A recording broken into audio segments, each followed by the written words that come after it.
Item ಯಾವುದೇ ಇರಲಿ try ಮಾಡಿ ಆಚಿ ಚಿಕನ್ ಮಸಾಲಾ. ಇನ್ನು ನಿಂತಿಲ್ಲ ಕೊಲ್ಲಿ ರಾಷ್ಟ್ರಗಳ ಯುದ್ಧದ ಎಫೆಕ್ಟ್ ನಿಂದಾಗಿ ತೈಲ ಪೂರೈಕೆಯಲ್ಲಿ ಈಗ ವ್ಯತ್ಯಯ ಉಂಟಾಗ್ತಾ ಇದೆ.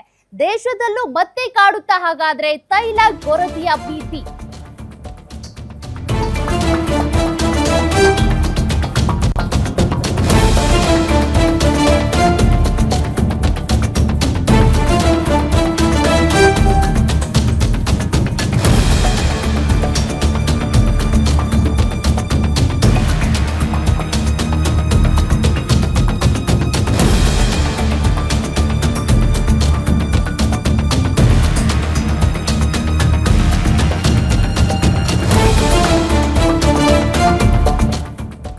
ಮುನ್ನೆಚ್ಚರಿಕಾ ಕ್ರಮ ಕೈಗೊಂಡಿದೆ ಈಗ ಕೇಂದ್ರ ಸರ್ಕಾರ. ಡೀಸೆಲ್ ಖರೀದಿಗೆ ಮಿತಿ ಹೇರಿದಂತ ಕೇಂದ್ರ.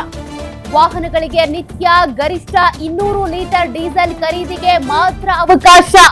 ಇತ್ತೀಚೆಗೆ ಡೀಸೆಲ್ಗೆ ಬೇಡಿಕೆ ಹೆಚ್ಚುತ್ತಿರುವ ಹಿನ್ನೆಲೆ ಡೀಸೆಲ್ ಖರೀದಿಗೆ ನಿತ್ಯ 200 ಲೀಟರ್ ಮಿತಿ ಹೇರಿಕೆ ಮಾಡಲಾಗಿದೆ. 200 ಲೀಟರ್ ಖರೀದಿ ಮಿತಿ 3 ತಿಂಗಳವರೆಗೆ ಅನ್ವಯ ಆಗುತ್ತೆ. ಬಂಕ್ಗಳಲ್ಲಿ ಸಗಟು ಖರೀದಿಗೂ ಕೂಡ ಬ್ರೇಕ್ ಹಾಕಿದಂತ ಕೇಂದ್ರ ಸರ್ಕಾರ. ಕೈಗಾರಿಕೆಗಳು, ವಾಣಿಜ್ಯ ಸಂಸ್ಥೆಗಳಿಗೆ ಸಗಟು ಖರೀದಿಗೆ ನಿರ್ಬಂಧ. ಇನ್ಮುಂದೆ ಉದ್ಯಮಗಳಿಗಾಗಿ ಬಂಕ್ಗಳಲ್ಲಿ ಸಗಟು ಖರೀದಿ ಮಾಡುವಂತಿಲ್ಲ. ಬರೀ 200 ಲೀಟರ್ ಮಾತ್ರ, ಒಂದು ದಿನಕ್ಕೆ 200 ಲೀಟರ್ ಮಾತ್ರ ಡೀಸೆಲ್ ಅನ್ನ ಖರೀದಿ ಮಾಡಬಹುದು ಅಂತ. ಅದು 3 ತಿಂಗಳವರೆಗೆ ಈ ಒಂದು ನಿಯಮ ಅಪ್ಲೈ ಆಗುತ್ತಂತೆ. ಬಟ್ ಡೀಸೆಲ್ ಅವಲಂಬಿತರು ಬರೀ ವಾಹನ ಸವಾರರು ಮಾತ್ರ ಆಗಿಲ್ಲ, ಬದಲಿಗೆ ರೈತರಿಗೂ ಕೂಡ ಡೀಸೆಲ್ ಬೇಕು, ಉದ್ಯಮಗಳಿಗೆ ಬೇಕು, ಕೈಗಾರಿಕೆಗಳಿಗೆ ಬೇಕು.